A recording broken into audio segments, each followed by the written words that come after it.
Miss Smart Muses. Welcome to Miss Smart Muses, where I am recovering. I am in a post birthday recovery, but not for the reasons you might imagine. I spent my birthday doing, among other things, with penguins. And I'll tell you something about penguins. They are incredible, they are awesome, but it's crazy. And I went to the Antarctica. If you can think about what it looked like in The Thing, that was me. And if you want to know what I looked like after it all, think of those pictures you see of people that barely survive climbing Mount Everest. And by the time they get down, they're full of frostbite. Their hair is flying everywhere. They're looking like a female version of Captive Caveman. Mix that with Rose from Titanic when she's in the water. That's what I kind of look like after the experience. So it was a little bit crazy because I don't have hair like Rose, but I have really rather long, very curly hair, and but it it, it was I was in the elements. Let me put it to you that way. Look who's here. Hey there, birthday girl. Thank you. Yes, I decided I'm going to make my life a perpetual birthday now. Thank you for being here. Yeah, that's how I decided to spend my birthday. Doing something insane. It was funny though, because it was the first time since I was in Iceland, which was my last time in Iceland was 2017. That was the last time I've worn socks. I had to put on socks. That's how cold it was. And those boots and the jacket. Maybe I should try to bring up a picture of Kurt Russell in The Thing. That was me. But the penguins were awesome. They were very friendly. Well, the penguins that you interact with are the friendly ones. You're not going to interact with the ones that aren't happy with you. They kind of keep you away from that. And you can tell by their body language if they want to be pet, etc. Because a lot of these penguins like affection, the ones that do. They were actually very aggressively wanting affection. It reminded me of my cats when they're like, I'm ready to be pet. What's up? What's wrong with you, woman? Oh, hello. Happy birthday. Well, thank you. Thank you very much. Thank you for the happy birthday wishes. Yes, I am at 50%. Who knew? But you know what's really great about being at 50% of your life? I have a resolution that I'm going to give even less clucks about anything. A good way to start that off is by nearly destroying your health and your life by going to be with penguins. The penguins were awesome, but it was so cold. It was so cold. And then I had to go back out into 100. Microphone keeps getting unplugged. I had to go from that into 100-degree weather immediately. I would not recommend that transition. Go girl. Aw, thank you. Yes, everyone should do that. Everyone should go see penguins. I guess the next thing I want to do is really go into their environment. Like take one of those cruises where you go to Antarctica. That would be even better. No, it was really, really fun. But yeah, we're not made to go from sub whatever temperatures to 100 degrees. And it was a blast. So yes, I spent time with penguins. I spent time with pelicans, or not pelicans, flamingos, ducks. That's how you know you're getting old. But when you're at 50%, who cares? You can do whatever the hell you want. We also went to a French restaurant, a real French restaurant. We had incredibly snobby food. Oh, I should have shown pictures. Oh well. Well, what I ended up getting was I got smoked salmon that had salmon caviar sprinkled on top of it with something called potato, some French word for potato, and cheese. Of course, lots of cheese. So that was good. So that's what I did. Oh, and then after I destroyed what's left of my body by going with the penguins.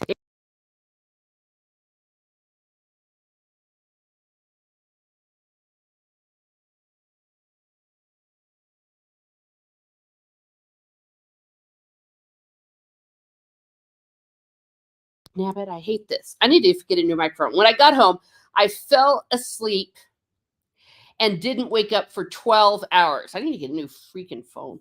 Hello, it is Amanda Pizzicato. I want to call Pizzicato. Pizzolato. Hello, everyone. How is everyone doing? Yes, I have recovered. Potato galette. It could have been. Yeah, I suck at French. Happy birthday. Well, thank you. Thank you very much. This is the decade, the second half of, not decade, second half of the century that I give 0 clucks. Even less. Okay. And part of that is that's why we're gonna talk about not Sauron. Because I don't care what anyone says. Not Sauron in the Wings of Power is hot. And on my other celebration streams, I already did Mr. Darcy. I already did Faramir. I already did Aragorn. I already did Timothy Dalton. So now I'm going to show some appreciation for not Sauron. I do have a video coming up about not Sauron, rather, Anatar and the way he is in the Silmarillion. Let me put my microphone back in. Hope y'all could hear me. All I can say is this. We have the story of what happened with Sauron and the elves and Elrond and all of that. And Tolkien wrote it so well, and it is so cool, and it is so badass. Read the story Tolkien wrote.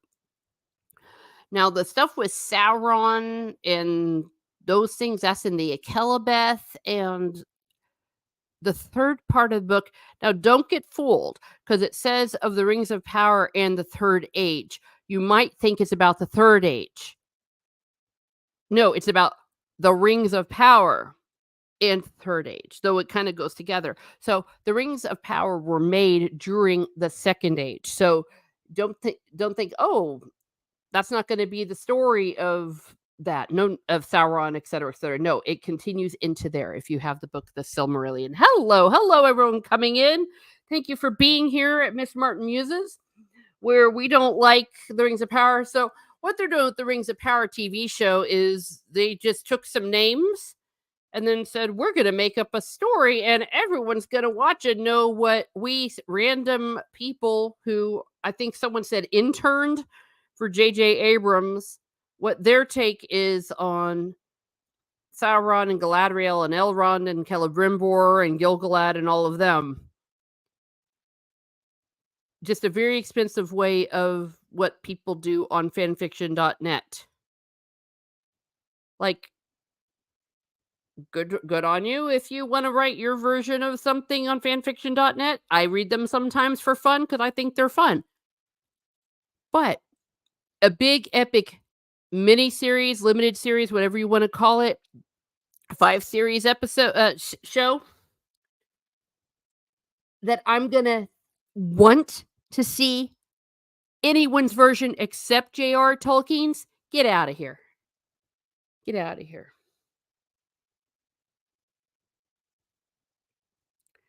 Yes, precious. It's the height of hubris.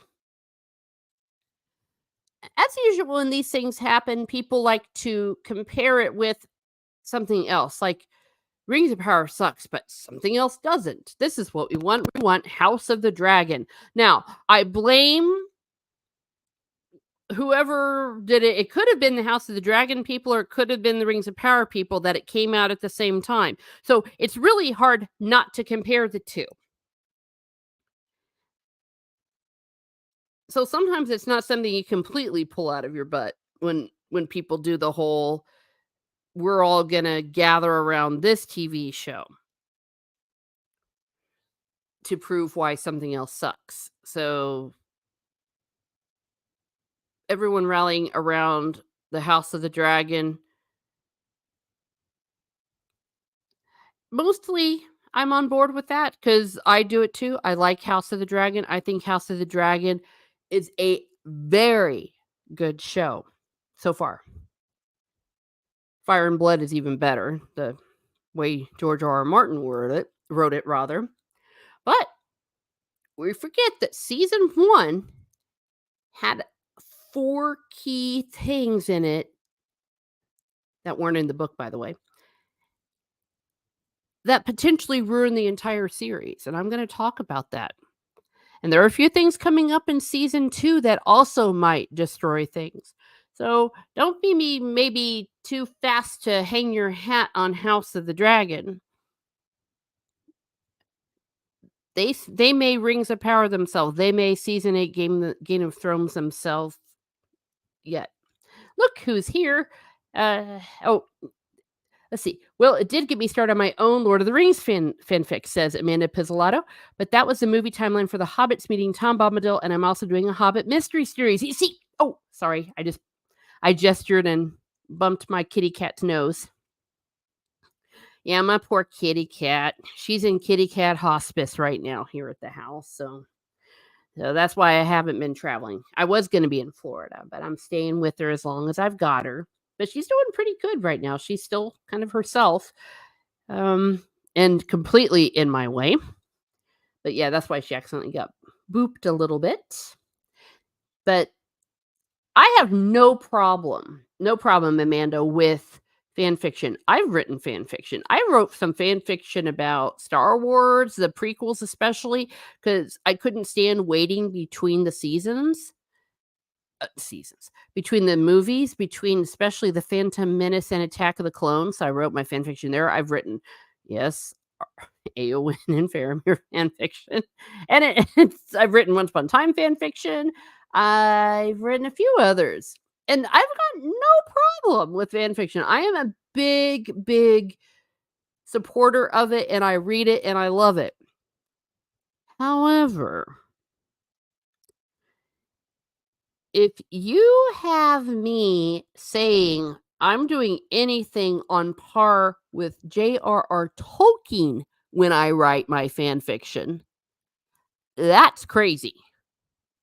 Or when you spend gazillion dollars to make a fan fiction and then get pissy when everyone says this kind of sucks. Because as much fun as fan fiction can be, let's admit it, fan fiction always sucks. Because it's not the original. Especially when you have a writer of the caliber of J.R.R. Tolkien. It always will. I will never be close to that man when it comes to his writing skills. Renee L says, I just watched Tulsa King. I was shocked. Pretty freaking good. Yes. Tulsa King was amazing. Yeah, okay. This is where people are going to start hating me. You know what? Maybe not all entertainment is woke. I have noticed, especially in the comic discussion, people very conveniently are ignoring good comics. It's like they're pretending there aren't good comics because they pick like one bad one. There's amazing new comics being made right now, and it's not woke. And Tulsa King, yes, Tulsa King was great. It was amazing. To be fair, a lot of people did cover it, the Tulsa King, and cover it positively and highlight it. I know that Nerdrotic did. I happened to be fortunate enough to be on a stream with Nerdrotic talking about it. And House of the Dragon is a good example. It is. But House of the Dragon is not a 10 out of 10. And I know of at least one spoiler from season 2 of House of the Dragon that maybe may not people happy. I haven't watched it yet. OAM, do watch it. Well, hello, George Lucas is here. Look, I conjured George Lucas. Yes, thank you for being here. Amanda says, oh, Pift, I could only hope to write as well as Tolkien or Jane Austen or Charles Dickens. I could only hope. Yes. And you won't. I won't. Gee, Mac. I mean, these people are giants. It's like Beethoven. Like, I will ever be able to write a symphony of Beethoven's. I always say with these Rings of Power people, we're going to write the novel Tolkien never wrote. It's like saying, I'm going to write Beethoven's 10th Symphony. I'm going to write a Mozart opera. I'm going to write the play Shakespeare never wrote.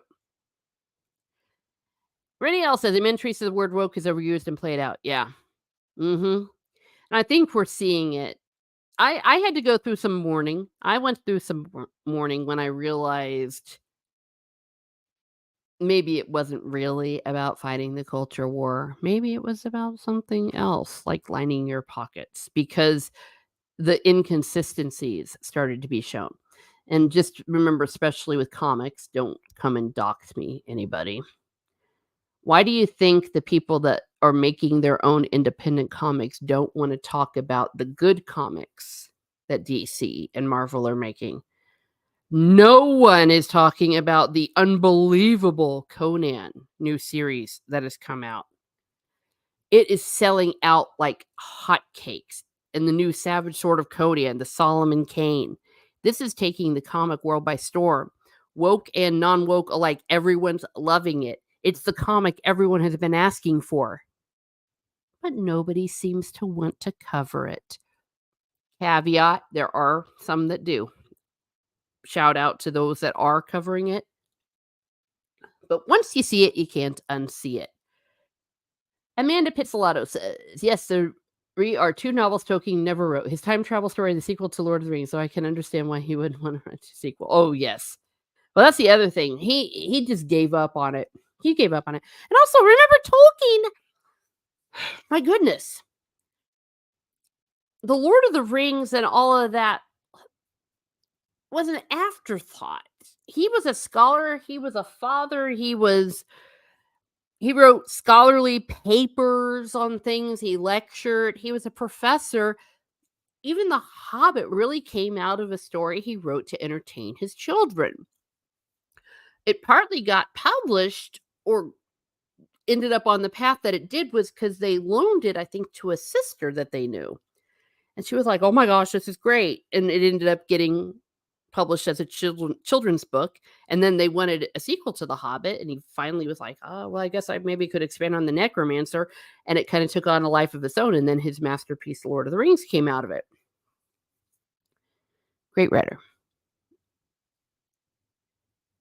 Rennie says, and to be honest, The Boys is actually pretty good. I read the comics. Oh, okay, cool. Yes. I've heard about that. Yeah. I'm all in favor of fan fiction, etc. It's fun. It's entertaining. I like fix-it fanfics. There were a lot of those from Once Upon a Time, because Once Upon a Time really screwed some things up. I think people have done the same with Lost. And sometimes some fan fiction people have made it good. Made it big, rather. 50 Shades of Grey came out of fan fiction. Or I know of at least one person where they got enough encouragement from people about their style of writing, etc., that eventually she kind of worked on her own thing and got it published. Wasn't a bestseller, but hey, it got published. Taylor Swift greater than Disney Star Wars and Doctor Who. Oh, it's Doctor Who. That's new. Thank you for being here. Oh, there we are. You took the words right out of my mouth. And I am, oh, Jinx, yes, I am guilty. I am absolutely guilty of reading Twilight fanfiction too. There's parts of Twilight Breaking Dawn that I laugh about. I laugh so hard. However,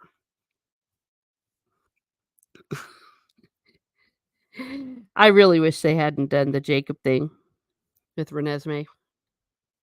So I like those kind of fix-its. I have all the books. Hey, no judgment here. My attitude about what entertains you, especially when it comes to books, is if it keeps you turning the page, or if you're watching a show, if it keeps you watching, then it has done its job. Jacob annoyed me. Yes.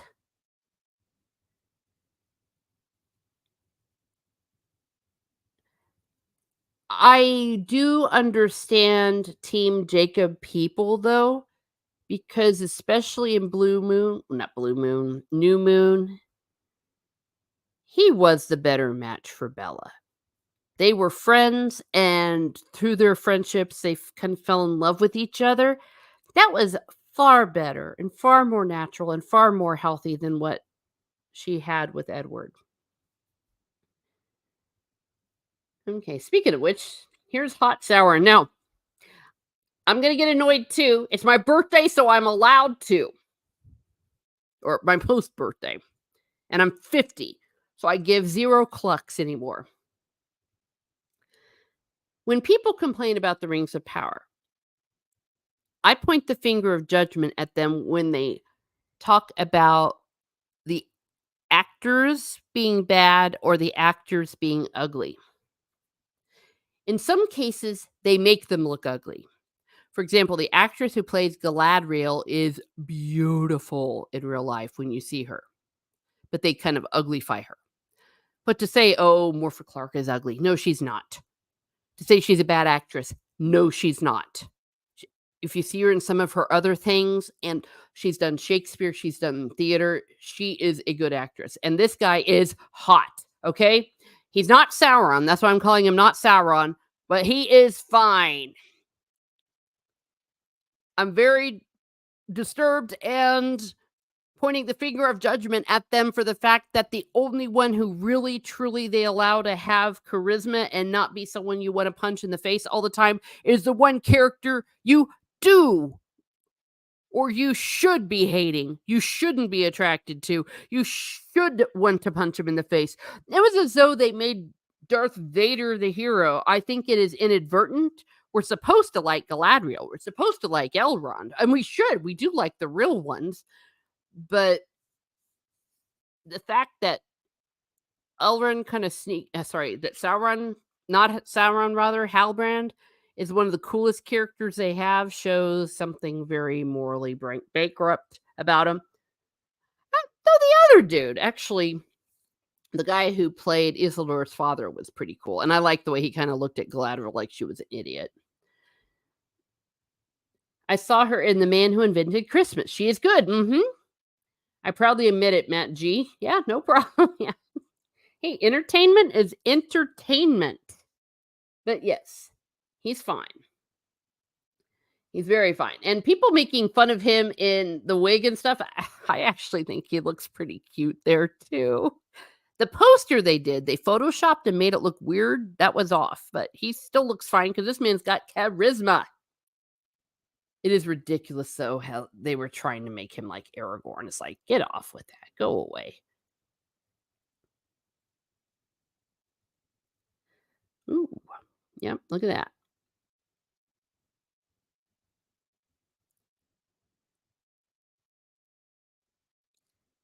Well cast. Well cast.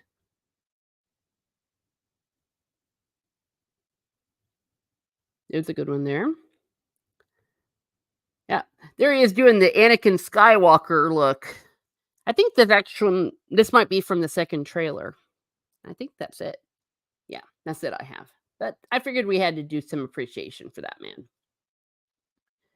Dollar store Aragorn, yes.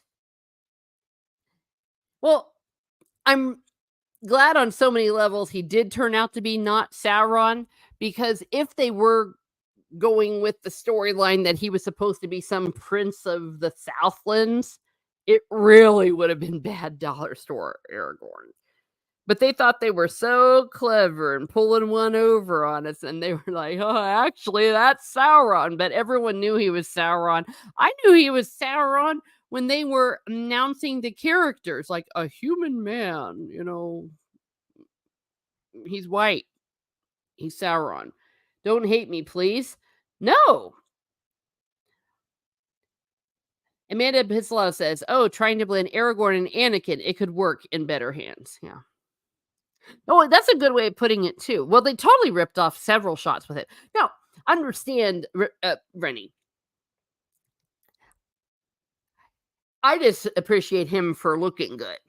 I know exactly what they're trying to do with him. And yes, he is. Everything about it is dollar store. But anyone that's worked with actors or know actors, they don't have control over the wardrobe. They do not have control over their hair. They don't have control over the lines or what they say. Their job is to be puppets and do as they are told. They don't choreograph unless it so happens they're part of the choreography. Good example is Cyril Farrell. I got to meet him. He's awesome. At a convention you can pay to have a sword lesson with him. So I did that with my nephew and he loved it. But he actually did some of the choreography for the fight scenes in Game of Thrones and happened to also star in that role. It's like, okay, if that's your job, but other than that, your job is to do the choreography that the fight choreographer tells you to do. So I think that it was a little bit unfair of how people focused a little too much on making fun of the actors instead of what they should have done, which is concentrate on the writing, the creators, and the publicists and how they chose. And this is something else that I know for a fact. I can't name names, and it has nothing to do with the Lord of the Rings or sorry, the Rings of Power people, but they don't even say what they say in interviews. Like some people say, well, look what this biatch said in the interview. They don't have control over that. They are given lines to say in these things. So like that dwarf lady, yes, it was very annoying when she's like, I'm the first dwarf and all that. She's acting there. She's given a script and she's supposed to act a certain way. They're like, listen, this is how we're going to sell it. They thought this was going to sell it. So everyone's like, this woman's an idiot. She doesn't know that she's not the first black female dwarf or something. That wasn't her line to say. Once you see it, you won't unsee it because you'll see them saying it in different interviews, saying the exact same thing. They say the exact same thing also in their convention appearances, like those ones for San Diego Comic-Con, those panels. And I hear sometimes folks like, well, they should refuse to do it. Like, if I was an actor, I would do it. Recall, a lot of them didn't even see the script. Some didn't even know. Correct me if I'm wrong, but I'm almost positive that Morph Clark didn't even know that she was cast as Galadriel at first. Just that she had a main role. Maybe she guessed it, but they don't always know. I know in Once Upon a Time, they would not know from episode to episode what was going to happen with their character, and they just had to trust what the director was telling them.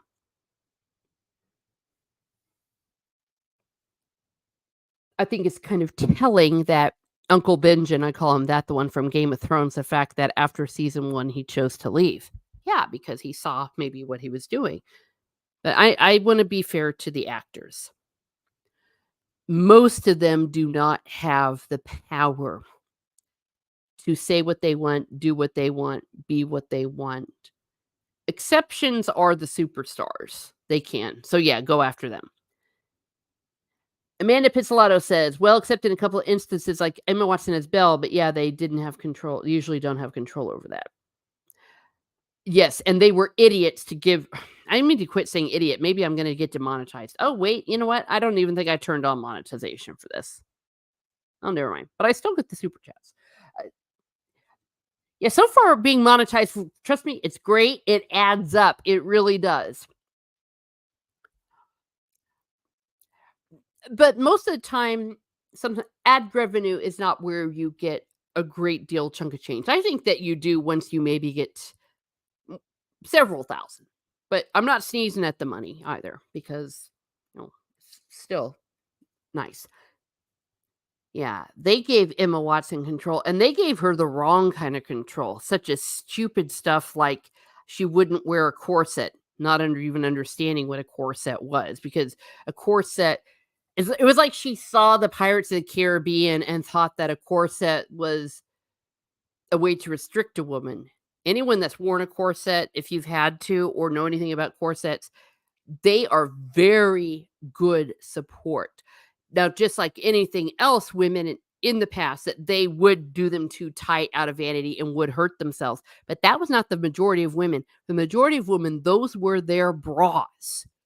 So wearing a corset is not a bad thing. You don't have to wear a corset tight to get that same hourglass figure. What happened as a result? She looked off in her costumes, including the ball gown. That's why it looked like a prom dress, like it looked like something you got from Party City. You have to wear a corset to get the correct syllabus. Oh my gosh, silhouette. Yeah, they gave her way too much control. So I agree. Attack the content. Don't bully the actors. Exactly. Exactly. Birthday. So there's cake. Oh, hello, chat. Well, no, there is not cake. And to be honest, I haven't even had cake.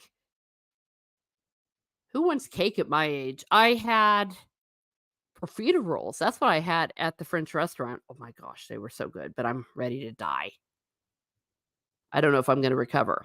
Stephen Ransom says, also contract violations are serious business. Correct. Correct. And most actors don't care. The only ones that talk about the integrity of my work, or I don't want to do this because I'm not feeling like this is fulfilling me, or I'm not liking the way the character is going, that's for people like Henry Cavill. That's for people like Tom Holland or other stars, people that can command that. Every actor I have met has been just, thank God I have a job. They don't care. They are happy to have a job. Also, a lot of these TV roles will give them the recognition to either go on to better TV or movie roles, but more importantly, to theater. Because a lot of them are just theater actors. They just want to act. It's a passion for them. I also don't like it when people focus way too much on the looks or something of the actors, because then it gives the propagandists ammunition to pull the whole ist. Oh, they're all just ists. And ignore true criticism. A corset like sit-ups. Did I miss that? I'm not entirely sure. Teresa, you must at least have some cheesecake. Well, maybe I will. Maybe I'll have cheesecake tomorrow. Maybe I'll make this whole year. I mean, how often do you turn 50? Maybe I'll make this whole year my birthday, because I'm going to be recovering for at least a day from the profiteroles. Holy crud. The penguins nearly killed me from being exposed to the elements, and then the profiteroles are that's something else. Yeah. Yeah, I start to get kind of cranky. When it comes to the writing, though, oh, hell yes. That's fair game. The directors, the creators, they're fair game. There may be an aspect, though, of these creators because they don't have a lot of power. They're puppets. Maybe they had words put into their mouths by the publicist and the powers that be. But they get the credit for it. Like the whole calling fans evil. Now, when you want to talk about the shill sites, I have no patience for them and no mercy, because the reason they are doing what they are doing is that they are hoping to curry favor with the powers that be and get access via interviews and the like. So, no mercy on them. Let me rephrase this. Criticism, maybe a video about a certain situation, especially if people are public figures, but I never believe in cruelty. I'm gonna be doing a stream about that eventually, maybe a Monday Musings, I just haven't gotten around to it, about be critical but never cruel. You can even be harsh and not cruel. Like, what's the line between being cruel and being harsh?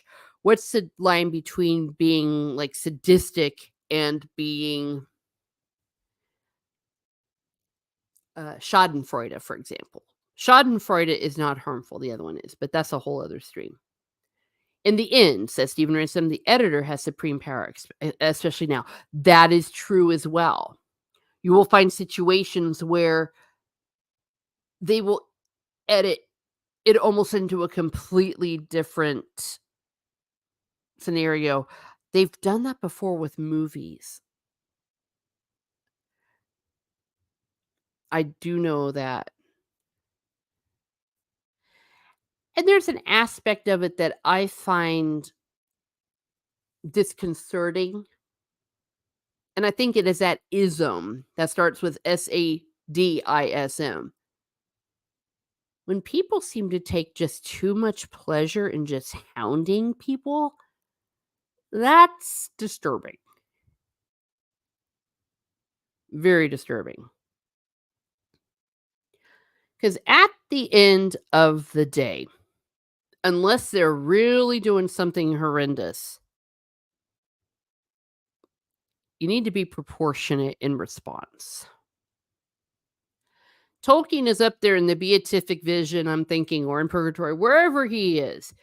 Do you think Tolkien would for 1 second think it was okay to do some of this bullying we're seeing, especially against the actors,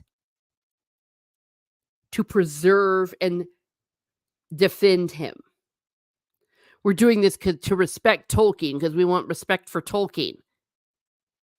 If you know even the slightest thing about J.R.R. Tolkien, he would not be on board with that. He would rather burn every single last one of his books than see people, which from his point of view, would be jeopardizing their soul.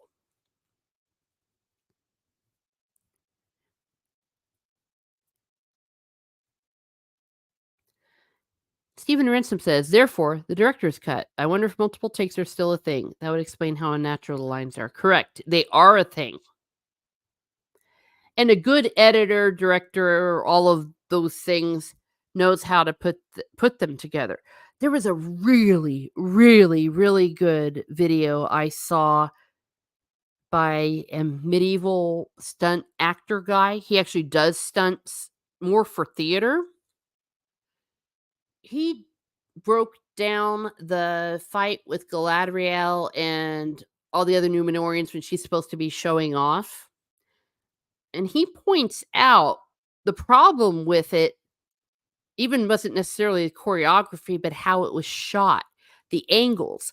Because when you do fights like that in a TV show, it is silly looking. If you've ever seen behind the scenes footage and it just looks really boring or it's slow or they're like fight and then someone's head jerks back and it's really obvious it's fake. But it's in the editing and in the camera work. Is it the cinematographer that does this? I'm not going to pretend I know what I'm talking about. Director of photography, maybe. He broke it down that it was the way it was shot was what made it look stupid. It wasn't the actress's fault. And it may not have even been, in his case, he was saying it may not have even been the choreographer's fault. Like when I was doing the thing with, what's his name? Cyril Farrell. I forget his real name. There were several people there. There was about 10 people per class. He said it's slow motion. He says when you shoot a fight, when you're doing an acting fight, it's actually slow. And the whole time he was just trying to convince people to move slowly. And he even showed it. It was so badass. I should have filmed it at the time. I don't know what I was thinking. I think I was whatever.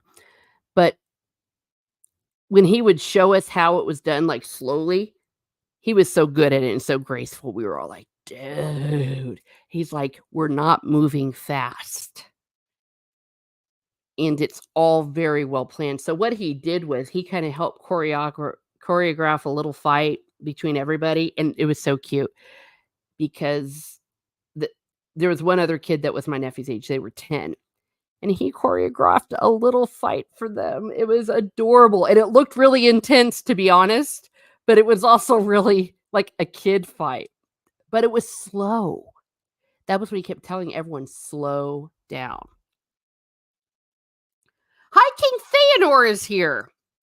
Speaking of someone that doesn't suck. Hey, yo, how's everyone doing? I'm great. I'm 50 and fine. Oh, uh-oh, here comes Steve. Hi, Steve. Yeah, you want to pop on? By the way, if any of y'all want to, let's see, yeah, pop on. Let me know. The fight looked like some dumbass D&D enactors doing idiotic fight in a parking lot outside a con for attention. Yes, exactly. But you see, what I'm saying is that often those fights, that's what they looked like. But it's the shooting, the people shooting it, that screwed up. I don't know if they hired at minimum wage kids just out of high school, except I've seen high school stuff look better. Yeah, I forgot to say that. Yeah, Rennie, let me know if you want to be on too. The movie Blade and Princess Bride have great looking fight scenes because of the cinematography. The camera doesn't intrude. What fight are we talking about? Oh, I'm talking about the one with Galadriel and when she's showing off to the Numenorians about this is how you fight. I mean, some of it was absurd, but this person pointed out that it was the camera angles and the editing and the thing because this is a guy that worked in stunts. I forget his name. I think he's done some work for Shadiversity when Shad got sick, but he showed other things in movies to show that when you film fights, there's ways you film it. And that they weren't. They were filming it like the way I would have filmed back when I was a kid with our big VCR things, and we just pointed the camera at people. But know that when you fight, you have to do certain things. Or he even said that you tell the actors, twist in this direction, and it'll make like the angle of the sword do something. So that it wasn't the actors' faults because they're doing what they're told to do. And that even the guys that choreographed it may have choreographed it correctly, but the director of photography messed it up. Rings of Power fight. Oh, stab, twist, gut. I remember. Yeah. Yeah, that's just something to keep in mind. And it really did stick with me because the Pharrell dude, it never occurred to me until I was sitting there watching that workshop and then he was working with the kids. It was so cute. Gosh darn it, it was so cute. I do have the fight that he choreographed with the kids, but obviously I'm not gonna show dox any children. Never show, you're not even allowed to show children. But it just showed also how skilled that man was and that he even had them do it slow motion and it looked cool because he had the skill. And it's a thing. I looked Steve Kenobi said, "Looked like some vegans trying to be Conan." I thought you were gonna say something else because they had 5 minutes to spare before the latest episode. Their favorite story anime starts. Yeah, yeah. Well, and there's also a problem too about the whole premise was stupid, but that goes back to the writers. If you're gonna have a random woman just come in and take out Numenorian fighters, It it just needs to be realistic, and not only that, they had the Numenorian fighters not even look like people that should be fighters. That makes sense. High King Fanner says the best choreographed fight in cinema history is with Jet Li and Donnie Yen in the movie Hero. It's a 6-minute scene that took 21 days to film. Dang. Yeah, you see, some of those things I just don't know. I'm ignorant. I don't know about a lot of these different fight things because I'm too girly girl. It just wasn't something I was too into. Here, I'm gonna put this out there.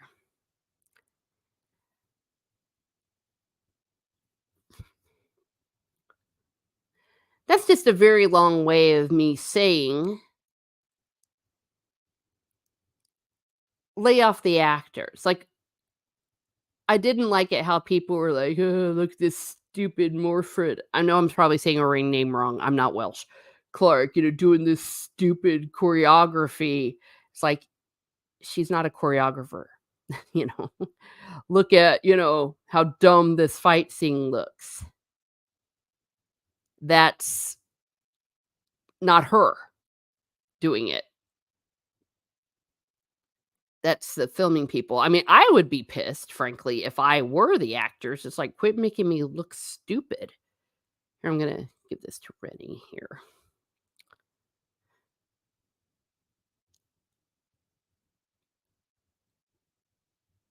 Oh, actually, Rennie, I think I'm putting it in the chat group. Right? Yeah, please come on. We're talking about me being old. Well, you know what? I don't feel old, damn it. I feel fantastic. Well, let me rephrase this. I felt fantastic until I went to that penguin interaction and reenacted the scene from The Thing when they're out in the snow. It's not natural. Okay, yeah, I got you, Steve. Girly girl, that should be the name of the sword maker because 2 edges. Yes. Hiking Fanner said it doesn't help she's 5'3", and most of the guys she's fighting around 6 foot, look super awkward. Correct. But even then, we've seen where if someone knows what they're doing, they can make a small person look bigger. Like there's another way of doing this. Look at Tom Cruise. He's a small man. There are small stunt doubles. If you did the proportions right, okay, they want Morford Clark to look big. She's 5'3". So you get stunt doubles that are 5 foot. You even help the sets with that or the angles to not make it look like that. But they didn't even go there. Stop saying old. The proper phrase is years young. Okay, yeah. Actually, technically, I'm older than I was, but I really don't care. I really don't. Oops. What did I do? Oh, I'm going to get out of this presentation here.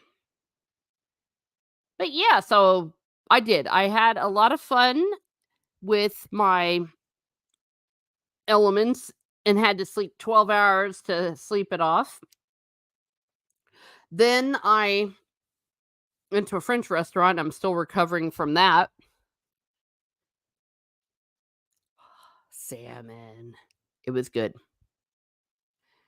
And then the penguins. I do have pictures of penguins, but I don't have them ready. I can't get them up in time, but there's something really cool penguin thing. I'm 55 and I feel great. Darn right. Yeah. 50-year-old people unite. We're not idiots anymore. Tommy's here. Hello, Tommy, and the Guinea Pig Collective is here. Yes, this is the post birthday recovery celebration stream because I was so tired after the penguins yesterday. They killed me. So I went to sleep for 12 hours. And now I'm sneezing.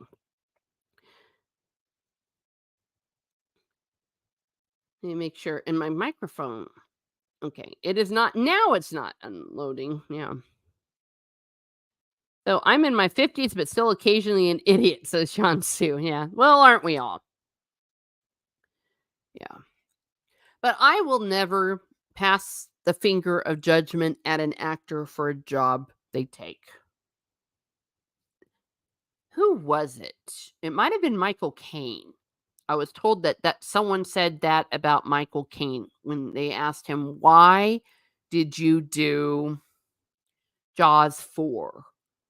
And I think he said something about his son was going to college or something.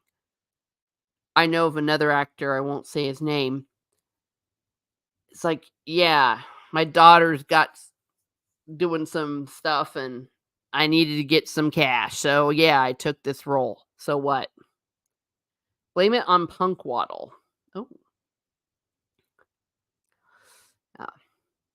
They got to pay the bills.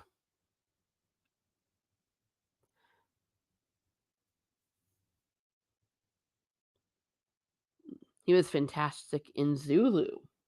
Okay. Well, I do have something coming up, but I guess I'm gonna wait for a second. I thought Steve was telling me this earlier. I think I can tell it to him. I thought he was teasing me because I was like, "Oh my gosh, I saw penguins! Oh my gosh!" And he's like, "Did you know that the mascot of the Norwegian army is a penguin?" And I'm like, "Okay, I'm waiting for the punchline." And he's like, "Yeah, he's like a major general or something." I'm like, "Oh gosh, now you're really effing with me." And sure enough, he wasn't. Age is a number, says Tommy in the Guinea Pig Collective. It's how you feel and look at life that really matters. Darn right. Well, I can tell you this. My 20s and half of my 30s were not happy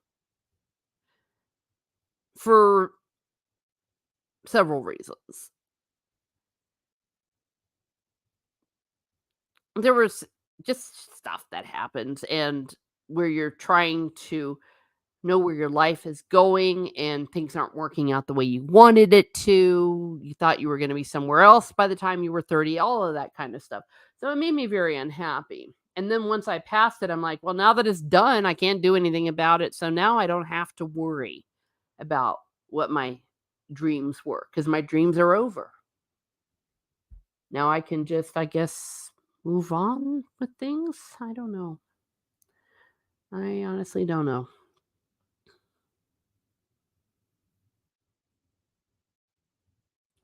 Yeah, they keep wanting me to do channel memberships.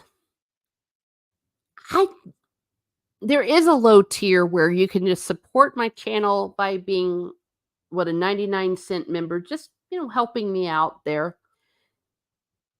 But I don't know about it. I don't know if that would be worth it. Or I don't know if that would be fair because I would feel like if I wanted to have memberships, I would want to give you all something out of it. Um, and I'm not sure I have the time to do so. Like all these little cute perks and I don't know.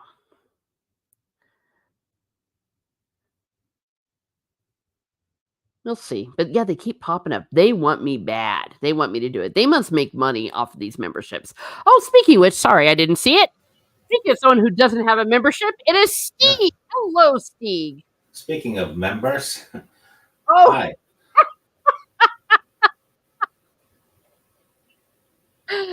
nice.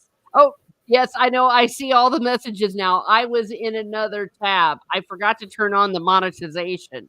So I lost probably 5 cents. Damn it. Yeah, that's 5 cents. That could have gone to, I don't know. Another penguin encounter. Yeah, or like 2 pages of a fantasy book, or I don't know. Yeah, there you go. I'm still recovering. I'm not meant to be in the Antarctic. I just got to say that. High King Fader says, I don't know if you saw it, but less than 1% of people that viewed the RP trailer hit the thumbs up button. I believe it. You know what's weird? What? Antarctica, right? It's like no man's land, Uh-huh. right? But there's no gnomes there, Oh, so no. it's a lie. Lying bastards. Tommy says, your channel only do what you feel comfortable doing. Yeah, Yeah, fair. That's fair. Yeah. and even if it's uncomfortable, you need to have Rennie on now and again.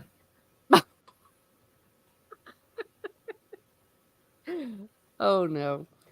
Stephen Ransom says, I mentor young people, mostly just keeping an eye out for them to remind them that we were cool as well. Oh, yeah. I was awesome. Hey, I was 80s awesome. Tommy says, I have no concerns with monetization or anything like that. YouTube hates my guts and it'll never happen. Yeah, they truly hate Tommy. Yeah. Yeah. It's a miracle I got monetized, to be honest, Tommy, because it was like you'd take 10 steps forward and 10 steps back. What put me over the edge was I did a stream about Henry the First, and and William II that went was huge. I got hundreds of watch hours. And so when they tried to roll it back, it still counted. I don't know why everyone was so interested, but I caught some sort of algorithm on that stream. Yeah. I had one that did well once, which was, a lie. I put a glass of, it was a beer glass, and I put a Hulk figure in it, and I put it out on the little staircase outside my home, and then I filled the glass with water with Hulk in it, and filmed it and put it up on YouTube, and said only true Marvel fans will get this reference. There was no reference, but people started overanalyzing it, and one guy lost his mind. He was commenting for 6 months, actually. But he couldn't get the reference, and he claimed he had seen everything with the Hulk in it. And then 3 months later, he's like, there's a new message saying that, okay, I've rewatched every Marvel movie with the Hulk in it. I can't figure it out. I know. That was so awful. And you were like... Oh, yeah, I didn't reply because I didn't want to tell him at that point that, no, it was just bullshit. Yeah, so you wasted your time watching everything with the Hulk in it again. Oh, yeah. Well, that's why when you told me about the penguin, Niles, whatever, I thought you were joking with me. See, I know enough to take you seriously, and then when you are serious... Yeah. Well, look, Ancient One. Hello, Miss Smart Muses. Stigank, the Avatar Viking Squirrel. Steve Kanoe, Tiny Guinea Pig, Stephen Ransom, and everyone. Yes, thank you. Yeah, you remember Rousseau, Stieg, in Lost? Did you ever watch Lost and see her? The French lady? The crazy French lady. You know how she was, how feral she was at first? That was how I looked when I got out of the penguin encounter yesterday. Oh. I'm not meant to be that cold. And even my sister was like, because, my hair was all wild, because I kind of have hair like her, so mine's more curly. And it was like, it's like, oh my gosh, you're a wild woman. It's like, I am not meant to be in the Antarctic, even fake Antarctic. Yeah, so I'm still recovering. 12 hours of sleep, and I'm still not recovered. Yeah. Yeah. The key, no rhyme or reason sometimes, Tommy. The key is don't care. And it's nice. It's like icing on the cake, but yeah. The way it works and the way they randomly do things, like they didn't like the word ANARCHY when that was a reference to a historical event during the 10th century, or rather the 11th century. It had to do with the succession. It wasn't even talking about anarchy. It was just mentioning that event. But because I put it in the title, they didn't monetize it, or rather it was limited monetization. I've never gotten anything demonetized, just limited. Speaking of limited, hello! It's Rennie who doesn't care. Yeah. Hey, you guys. Hi. Yeah. How are you? Oh, I'm almost recovered. Oh, you're mediocre? What are you mediocre for? I woke up too early. Oh. Well, that's true. You should actually still be asleep. What the hell? Yeah, that's not fun. I didn't know if you had just woken up or if you were staying awake late, because I know it's like early/late for you right now. No, I went to bed early, and then I woke up too early. Yeah, that's weak, man. I'm sorry. Yeah. Cold curls hair, that's fascinating. No, it didn't. Okay, what I was saying was my hair is curly. So if you imagine the way Rousseau looked in Lost, that's exactly how I looked, except I have curly hair. But it was wild. My sister was laughing at me. Because, sorry, go ahead. No, I was just going to say, I'm not made for that kind of element. Mine depends on its mood, right? And especially living in Texas, the humidity just makes it super frizzy and like poofy and all that stuff. So sometimes it decides it wants to be curly, sometimes it's wavy, and sometimes it's like, I don't know what you're trying to do here, but this doesn't look good. So I have a hard time taming it. Yeah. Well, and understand, I went from the Arctic out into 102 degrees Texas heat. I think that's what killed me. Oh, this is what you were doing yesterday. Yes, because Oh, it was an gotcha. artificial environment inside there. So we actually walked inside for this tour. So we had to Oh. bundle up like those guys in The Thing when they were there in the Arctic, and we were wandering around with the penguins and hanging out with them and sitting there in the snow and the ice. And then we took off all of our gear and went back outside and to 100 degrees. Oh dear, that must have been a shock.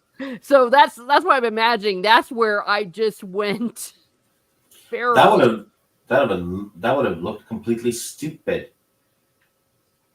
Oh, I promise you, it looks stupid. But guess how many fucks I give? I'm gonna guess 0.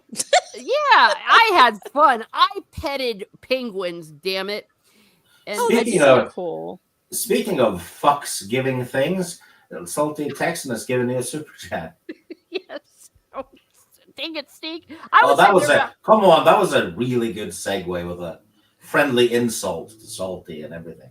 Yeah, no, we love Salty here. By the way, everyone. By the way, and Tommy, you too, and go ahead and throw your links in there because we want to sub to these people because these people are fun. They've got great material and been great supporters of me. Thank you, Salty Traveling Sea, for $1.49. He gave me a rose. Thank you. Yay! Thank you very much. Dono Hype. Am I missing something? What? I'm not sure. He said Dono Hype, Ancient One. Okay. I don't know. Well, look, everyone's saying hi. It's Dad Man walking. Hello, this is my post-birthday. Happy belated birthday. Yes, thank you. This is my birthday recovery. Most people recover from other issues after their birthday, especially a big milestone like mine, but I was recovering from the Antarctic. Corey's here. Yeah, I have some pictures, but I haven't been able to upload, and it's probably a good thing, though one could maybe guess. I mean, there's only so many places you can see penguins in the United States. But it was amazing. My sister even said afterwards it was one of the best things she's ever done. It really was awesome. If you get the chance, Rennie, it's worth it. It really is. But it was the first time I'd also worn socks since 2017. So, oh wow, that's the thing. I don't like wearing socks. I don't like wearing shoes. The only reason I wear shoes is because you have to wear them to like work in church, and the ground can get kind of hot in Texas. But the last time I wore socks was when I was in Iceland because, it was cold. All right. Deadman Walking says, good evening and happy birthday, my U.S. Civil War friend. Yay. Well, thank you. Thank you. I need to go to another Civil War battlefield. It's been a while. Hi, Deadman. Oh, Corey Cochran. Thank you. Yes. Salty Traveling. Everyone loves Salty Traveling. Everyone loves. Stig, it's your fault. You insulted him. Well, he's on the list now. No. Hey, fair game. You insulted him first. Oh. He sent me okay, that can be dangerous. Let me see. It's his penis. It's a picture. I don't think so. You said no more fucks to give, and he was like, okay, fine. I don't think Teresa's the type to just be happy to accept those left and right. I could be wrong. No. Actually, well, that's how rumors get started. I've only gotten one in my life, and I won't tell you the context. Well, I sent you one of Dick Grayson. Oh, wait, see, I was about ready. Dang it, Steve, quit outing yourself. All right. But okay. Yes, that was actually. Oh, I thought you were talking. Oh, I was thinking of the other one. Never mind. No, but it wasn't his. It was. Okay, this is getting worse. Okay, you know what? It was of David Winham. Okay, is that okay for me to say? It's too late now. Oh, this is awesome. Yeah, prepare me next time. Oh, now he's quiet. Now he's leaving. Okay. Hi, King Feanor. Alpha Chad of Middle Earth.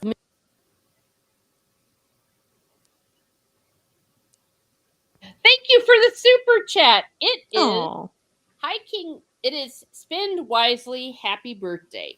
Okay. Yeah. Now, just so that rumors don't start about Tommy, what Tommy sent me was a thing about 0 F's to give. I think it's a song or it's like some guy with a banjo doing something. So that's actually pretty amazing. It's probably from Renee's area. No. this ain't Louisiana, sir. Yeah. Oh shit, I pressed the wrong button. Okay, I'm starting rumors. I'm in so much trouble. Colorado is superior to both Norway and Sweden. Oh, that's even harsher. Oh, Okay, yeah. my gosh, you all. Especially when it comes to inbreeding.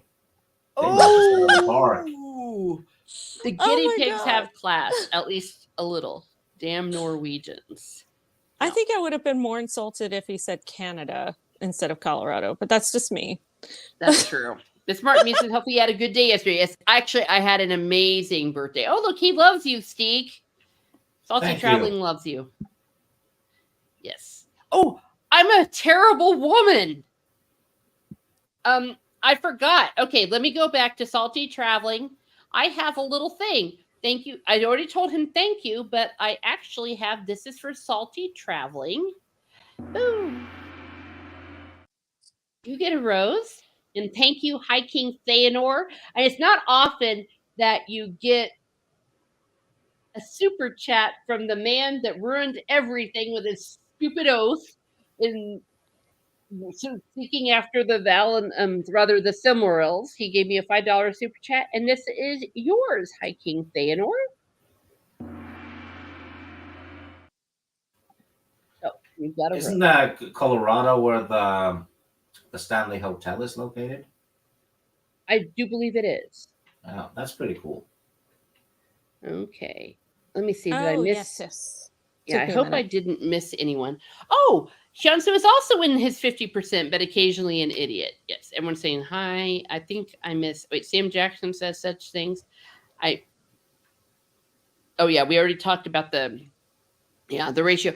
Though sometimes the ratios aren't as much of a big deal anymore because engagement is what they're looking for. So sometimes downvotes can help them, but I think in this case, if they're seeking any bragging rights, they're not getting them for this. Okay, I think I've missed because I went back to the super chats. We have Swedes are better than Norwegians. Oh, Ancient One says, I brought up the Dino Hype hashtag because Salty Traveling brought up the Dono. Oh, okay. Dono Tur Hype. Okay, that was out of nowhere. Yes, I am so sorry, everybody. I forget even why we talked about it. I'm I terrible. don't even know what a dono is. No. Well, I know, So, but everything that I brought. I literally don't don't know. know. Yeah. Well, no, I'm going back to where I embarrassed Steek and myself. Although I don't know if you're capable of being embarrassed. No, it's just a David Wenham picture because you thought I didn't have the guts to send it, so I did. It's true. It's true. I didn't even know one existed. That's the point. She dared me, and I am got surprised burned. that you made that big of an effort to find a picture of another guy's junk to send to Teresa. No, I'm dedicated. That's one hell of a friend, man. Have you? Was it the things? Jamie Lannister, the things for love. Have you abused the like button today? No, I haven't. Oh, I have. We have a super chat from Shane Nolan, all the way from Ireland. Happy birth. She's got a. Oh, she's a jolly good fellow, and all who deny it are my foes. Yes, thank you, Stannis. I get that reference. Thank you for the 10 euros. And for that, you, sir. Thank you.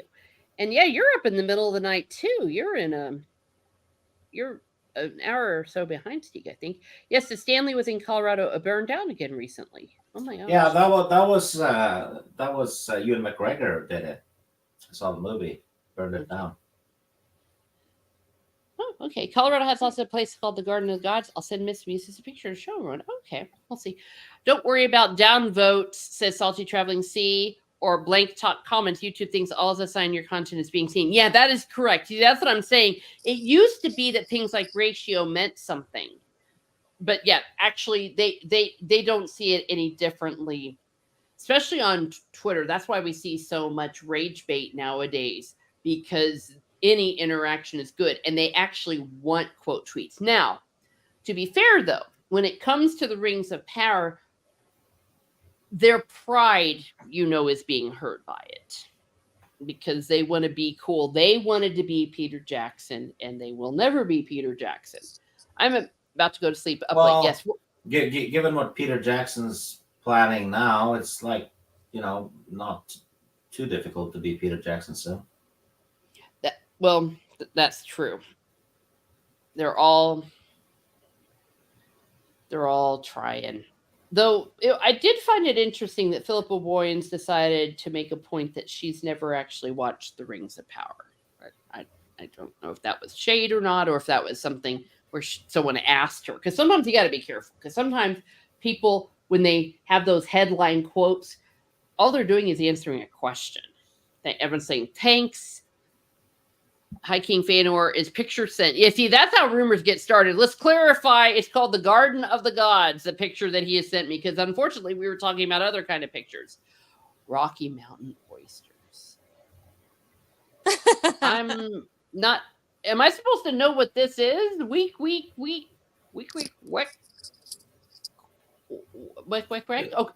Okay. Stephen Ransom has got to run. Okay. Oh yeah, Miss Martin After Dark. Yeah, you know what? Now we've got it. Maybe I should make that a show, Miss Martin After Dark. But it actually would be very boring. Okay, let me see about the picture. Yeah. So Tommy already sent something that could have been suspicious, and now, oh, that's gorgeous. That's gorgeous. Okay, maybe I'll see. And I don't know. Let me see the thing that. Let me see what Tommy sent. Yeah, it looks like a funny song. Yeah. We like pretty things here at Miss Martin Muses. Yes, check out. Thank you for sharing the links and everything. So yeah, well, it's been a while since we've had the whole gang together. I know. Or just the old three gang's of us. Back together. Yeah, we used to be every Saturday going through every minute of Lord of the Rings, of Silmarillion, and then what did we do? The Sword of Shannara and Feist. Yes. And we then found out that Stieg loves the Silmarillion and is going to read it every year now. Yeah. No. Oh, shoot, my he especially loves how everything sounds the same. That's the part he loves the most. Yeah, well, every damn character has 4 bloody names. Like, yeah, and then, friend of something who was also called this and that by those people. Like, just pick a name and stick with it. Yeah. That's true. Well, there was also, because there was that one time, maybe I'll need to make a clip of it, because it was like Valor, Galor. It was all in the same place. And I was like, what the hell? Yes. All right. So actually, while I'm putting this up, maybe I'll put up one picture of a penguin. These penguins were insane. Okay. I just love penguins. I would have been like in hog heaven. Yeah. Well, I'll tell you what, maybe, well, it's worth the money that you would spend on it. Let me put it to you that way. It's pretty daggone amazing. Okay, actually, where's that picture I have? Maybe I need to press it again. See, that's how rumors get started. I've got a picture here. Oh, yes, we will see Steve Kenobi in said live stream once he's transformed into a cute fuzzy squirrel as the ladies. Oh, dear. As the ladies will feed him squirrel treats. Wow, Steve. No. Wouldn't that just be acorns? I think so. Do you like acorns, Steve? No, can't say that I do. Yeah. Well, maybe they're healthy for you. Yeah. I'm not gonna find out. Party Okay. pooper. Would you do it on a dare? No, because that there's some vegan shit. I don't think vegans eat acorns, do they? I think they Not do. to my knowledge. Mm. You There's a could lot of have them. it as a garnish for a steak. Because a lot of them, identify as rodents and of various weird genders. Oh well, that's more of that's what do you call them? I've never met a vegan that wasn't batshit crazy.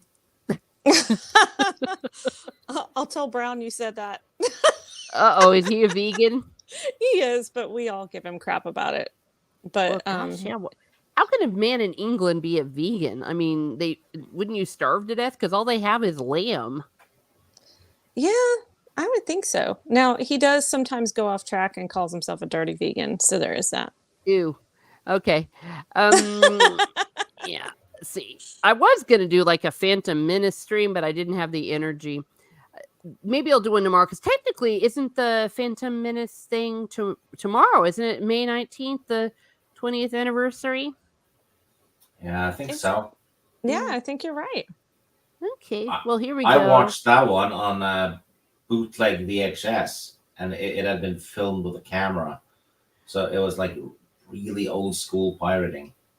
Oh, God. Yeah, where they took a video camera into the movie theater. Yeah, and Yeah. put it on VHS. Okay. Zeke is dropping facts. Yes, he is. As a bonus, an improv so crazy it'll feature Steve Kenobi and Miss Mar. Oh no! That would get way too weird, really fast. Yeah, that was fun when we used to do like improvs on Mary's channel. Oh, now you're gonna make Ancient One nostalgic now. Zeke should try Rocky Mountain oysters fried. Oh my gosh! Well, do they even have oysters in Norway? Um, Or is it something Rennie- dirty that I Rennie's don't thing. understand? Sorry. Well, they said Rocky Mountain oysters. You guys know what those are, right? No. Didn't you ever see? Was it Christmas Vacation? It's basically, I think it's sheep or goat balls. Oh, bull testicles.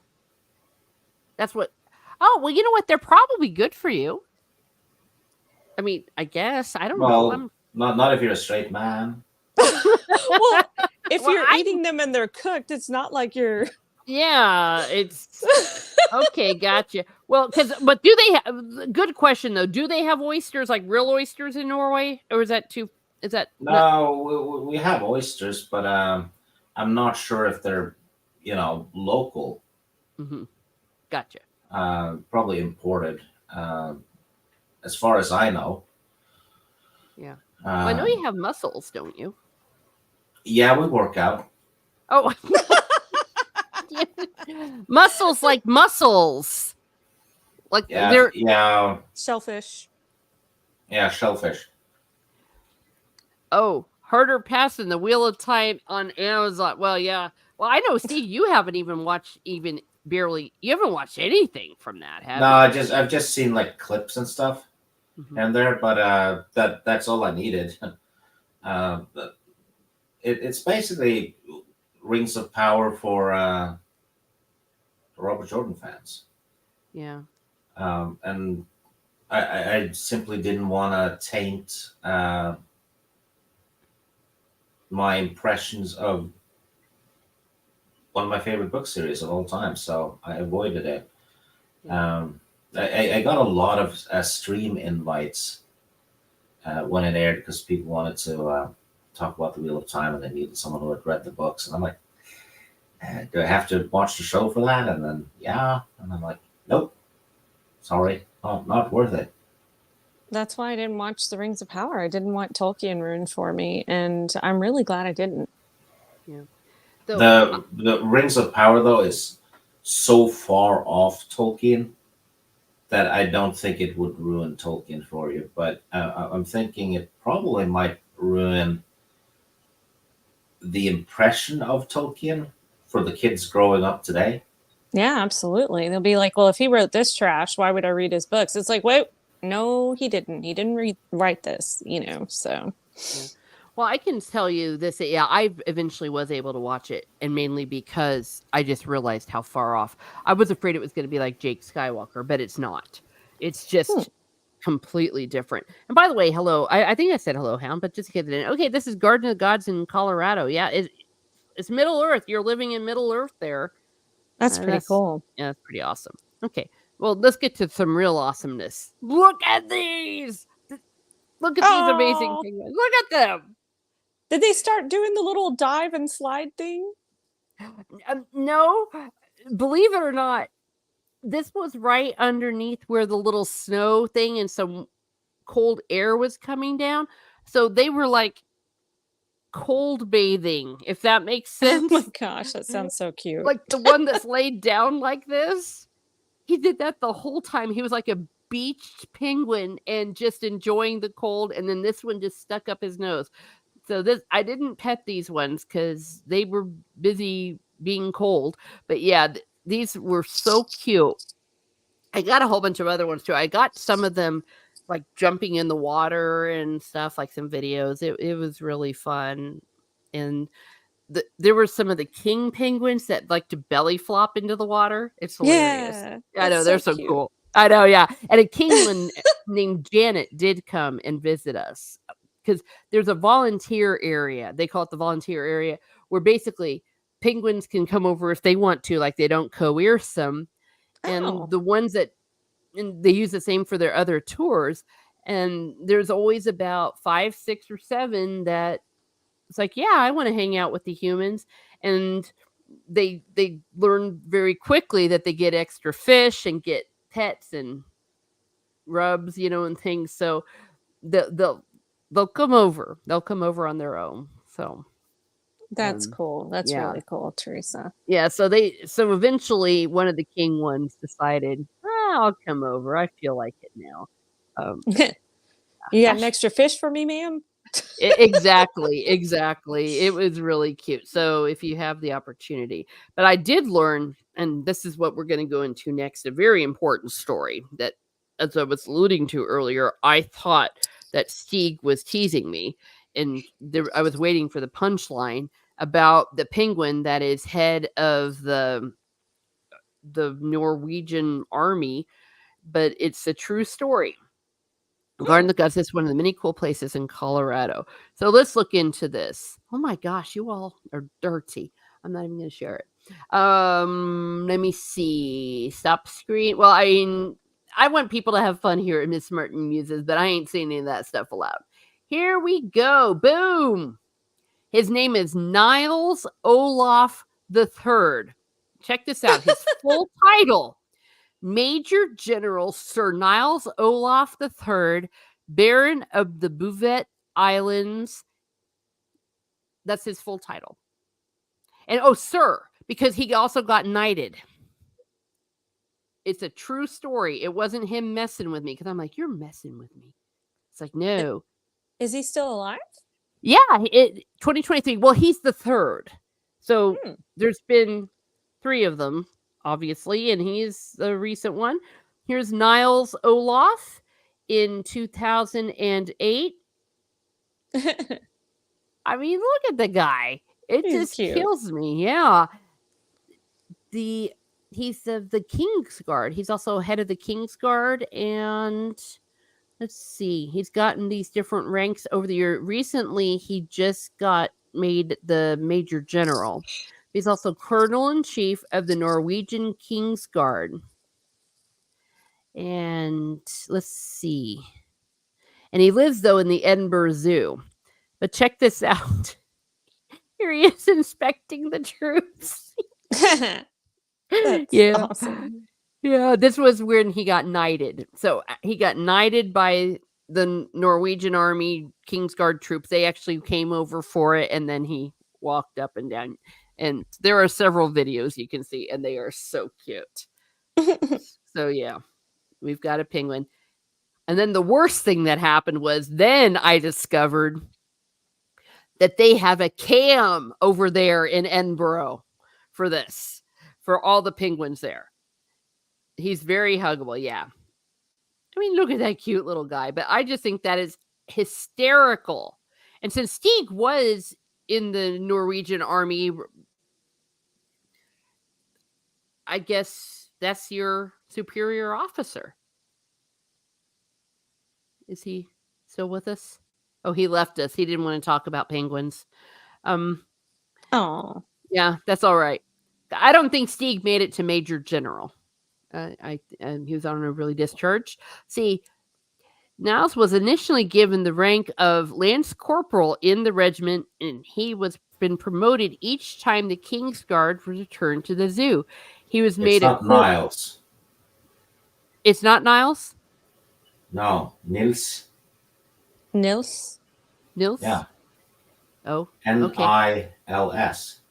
Well, I thought it was pronounced Niles, like the British word name for Niles. Well, you were damn wrong, weren't you? Damn. Well, I'm not Norwegian. Well, as I was saying, this is your superior officer. Yes. Mm-hmm. Well, I'm retired from the army anyway, so, but still. If you went to the Edinburgh Zoo, would you salute him? Yes, of course I would. He's earned it. Ah, there you go. That's awesome. Yes. Just say he's been promoted he was promoted to sergeant in 1987. Nils Olaf the First died shortly after his promotion to sergeant in 1987. His place was taken by Nils Olaf the Second, a 2-year-old near double. He was promoted in 1993 to the rank of regimental sergeant major, and in 2001 promoted to honorable regimental sergeant major. On April 18th of 2005, he was appointed as colonel-in-chief of the same regiment. He's got a statue, for crying out loud. During the 2005 visit, a 4-foot-high bronze statue of Nils Olaf was presented to the Edinburgh Zoo. The statue's inscription includes a reference to both the King's Guard and to the military tattoo. A statue also stands at the King's Guard compound in Oslo. He also has 4 black belts in various martial arts. Are you serious? Yeah. How does he have? Because he's that good. Oh, come on. Okay, well, let's continue. I mean, I thought he was joking with me when he told me this earlier, and then it turned out to be true. So the next honor was a knighthood awarded during a visit by soldiers from the Norwegian King's Guard on 2008. See, he's not just in the army, he's part of the King's Guard. Yeah. The knighthood was approved by King Harold V. And Niles was the first penguin to receive such an honor in the Norwegian army. Can you imagine you mind your own business being King Harold? And it's like, we have a promotion to knighthood. It's a penguin. During the ceremony, a crowd of several hundred people watched the 130 guardsmen at the parade at the zoo, and a citation from the king was read out, which described Nils as a penguin in every way qualified to receive the honor and dignity of the knighthood. I love it. And then I guess the third penguin took over at some point between 2008 and 2016. Wait, I'm a little disturbed that they don't know when the other one left his service. It's classified. Oh. Yeah. On August 22nd, he was promoted to brigadier in a ceremony attended by over 50 members of the King's Guard. And then 2023, he was promoted to major general. Nils Olaf is recognized by Guinness World Records as the highest ranking penguin. Yeah, he's elite. Nice. I think that's amazing. And apparently there's other ones, like there's a dog and a bird. It must be from other armies. And then look, there's a statue. Let's look at his honors. Species, King Penguin.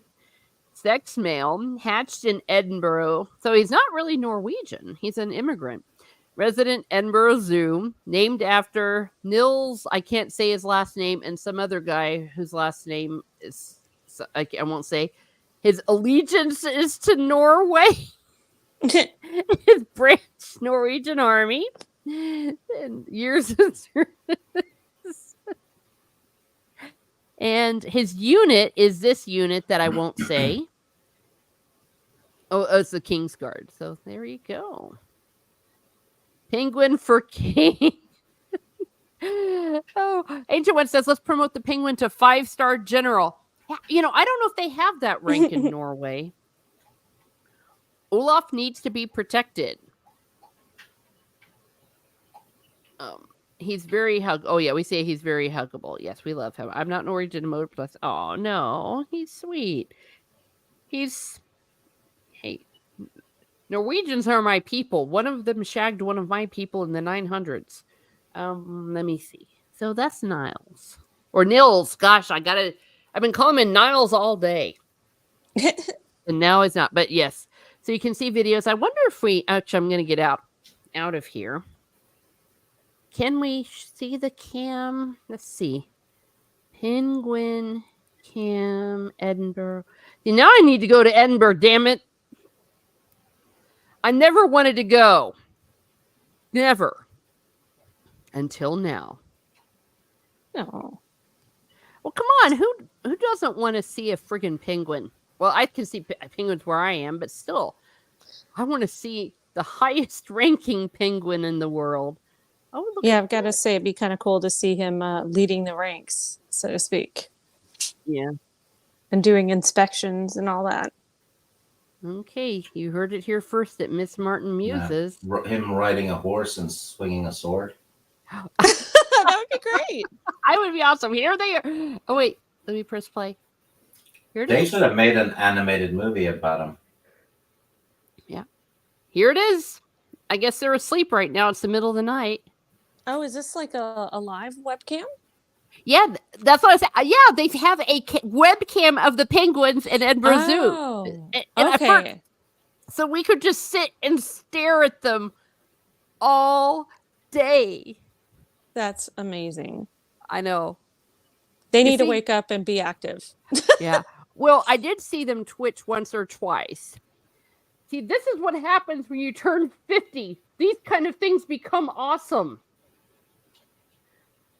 But yeah, you can see the one standing up. He's kind of moving. But see, each one of those penguins are on one of those things. There's like, I don't know how many there are there. I mean, that's just awesome.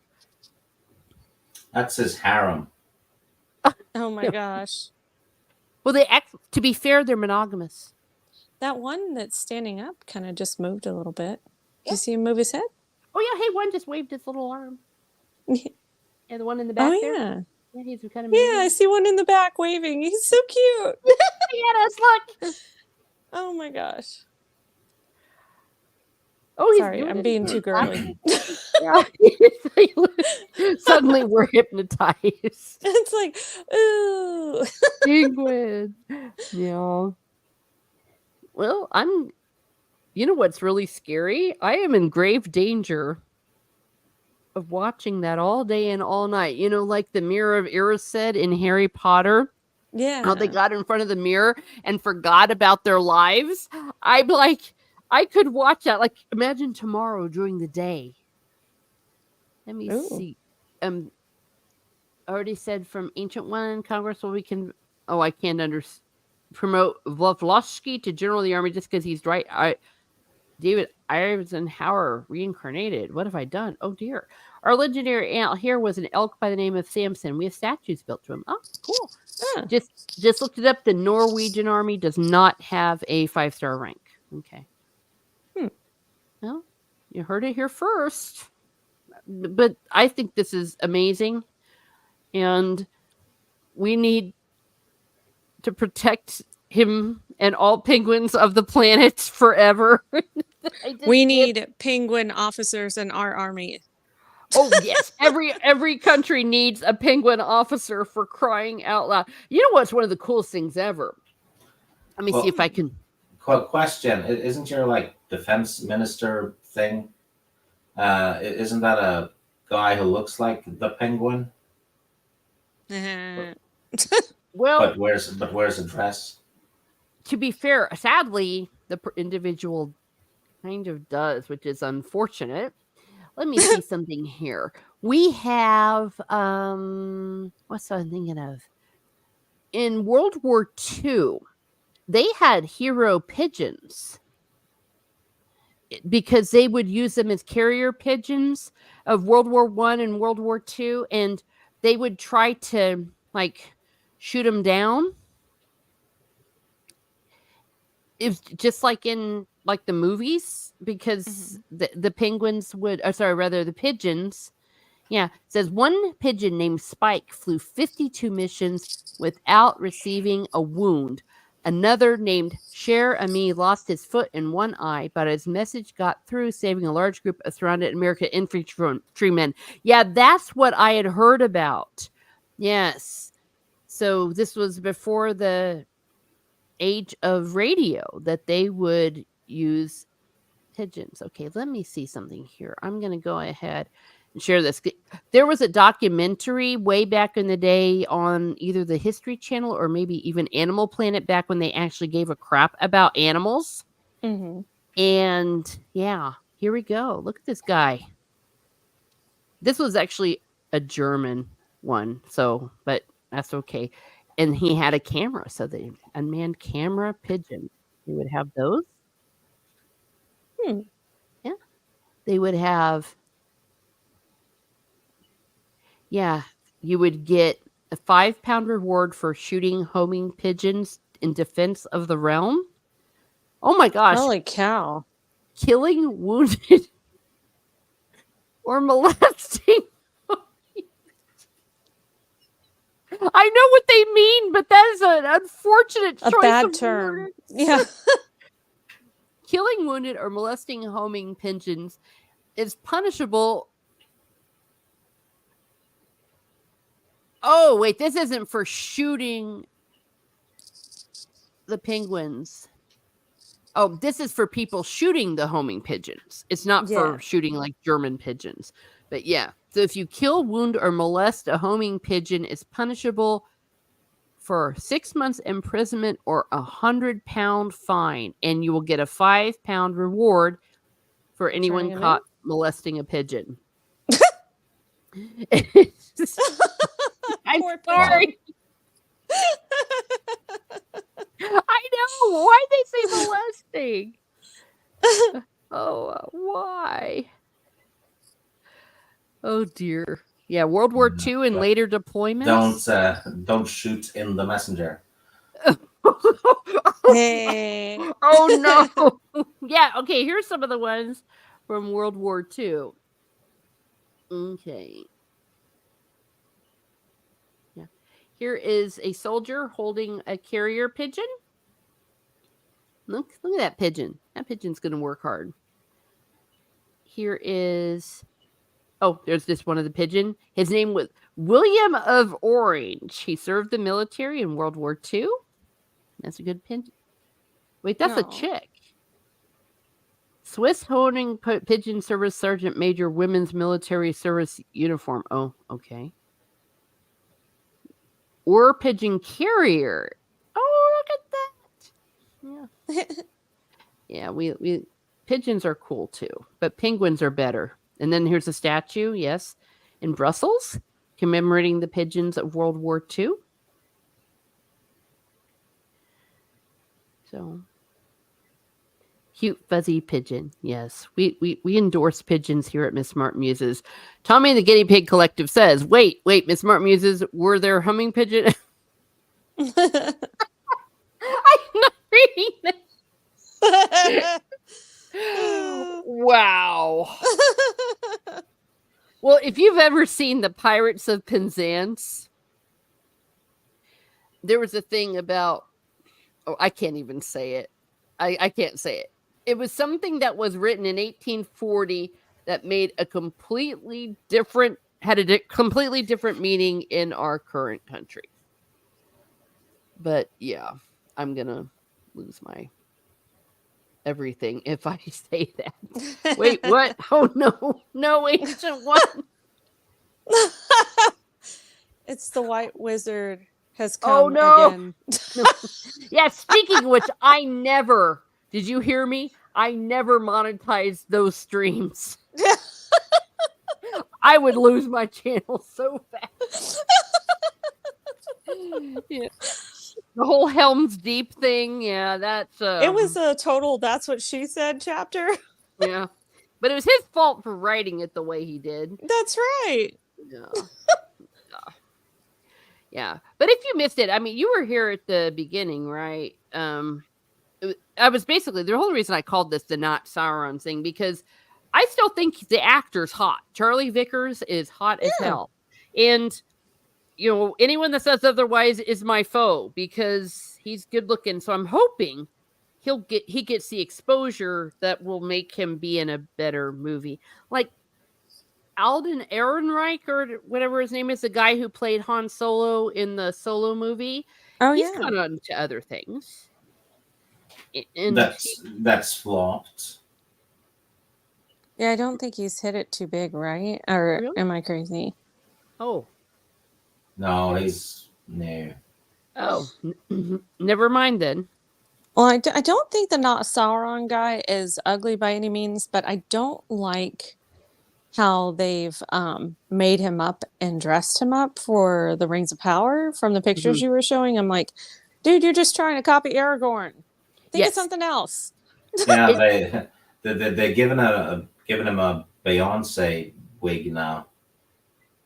Oh yeah, a lot of people are saying it's supposed to be Anatar, but I don't think it is. They don't have the rights from what I understand. Oh no, they have the rights for that name now. They got the rights for a couple of names. Okay, but they still don't have the rights to the story though, if I'm correct. Like the thing with Anatar. But they've already destroyed any semblance of the story anyway. So okay, so they're not going to try to.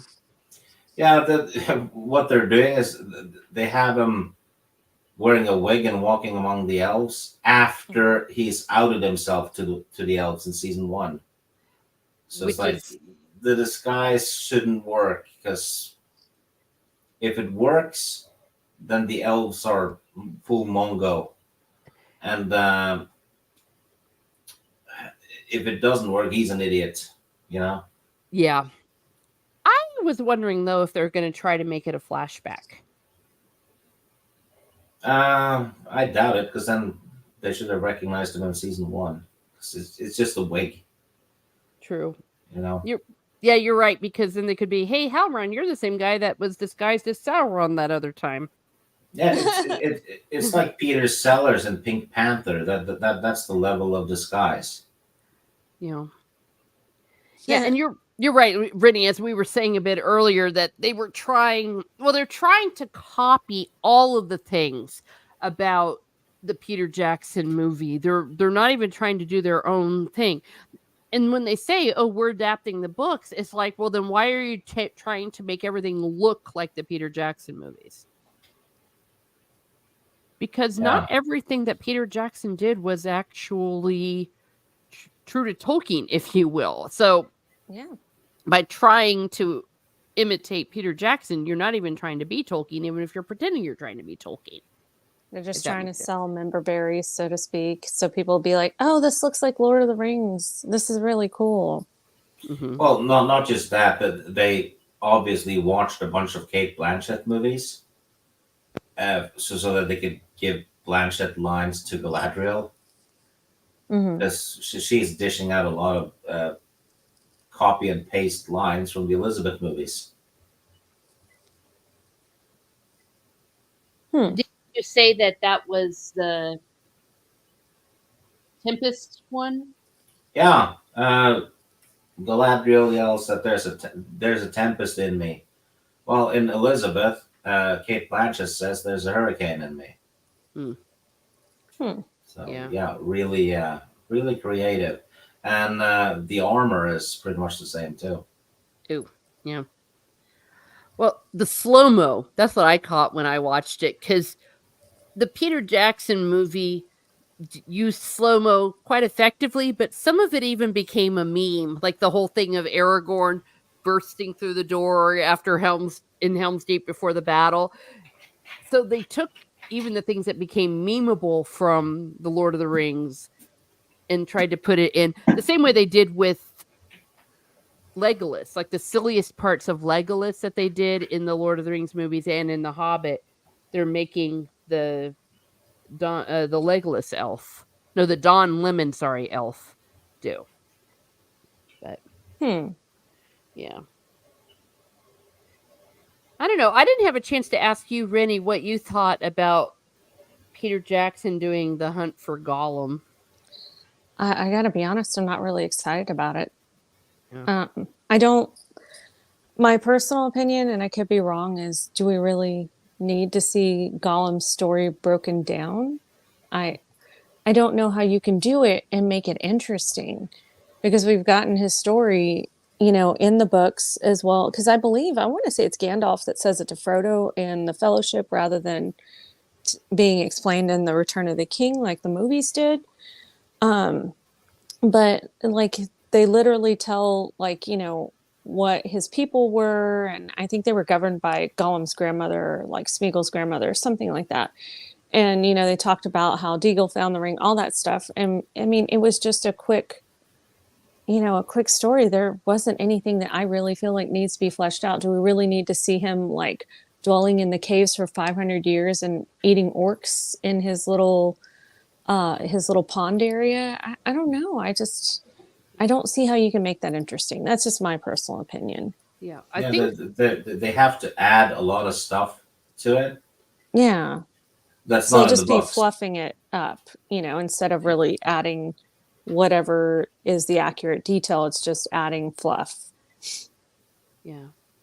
Well, that's what I was kind of thinking, was they were going to make up a lot of Toriel characters and some of those extra ones they had in the Hobbit. You know how he did that? Like a lot of those weren't even there. Or he even added a few characters in the Lord of the Rings movies, but they weren't like big. They were very small ones. I think that what they're going to be basing it on, from what I understand, is what Gandalf said also about when he escaped or when he got caught by the people at, he was tortured. Gosh darn it, I forget what it was. Because, they caught him at one point and then they lost him.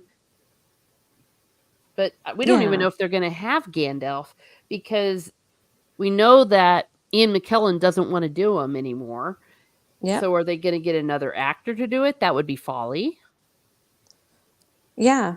No, like seriously, because it wasn't really Gandalf and Aragorn that hunted him. So who all are you going to have play Gandalf and Aragorn? Because they're a little bit too old to be playing Gandalf and Aragorn anyways, even if they wanted to reprise their roles. Oh, they can do that. They can do that CG de-aging thing, but sometimes it doesn't look the best. No, it looks stupid. It never looks completely good, does it? Mm-mm. No. So I just don't see the point of this movie, to be honest.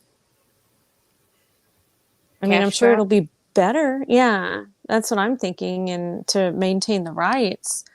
But I think it'll be better than maybe some of the entertainment that we have out there as far as newer movies go. But that's not really saying much, So I don't know.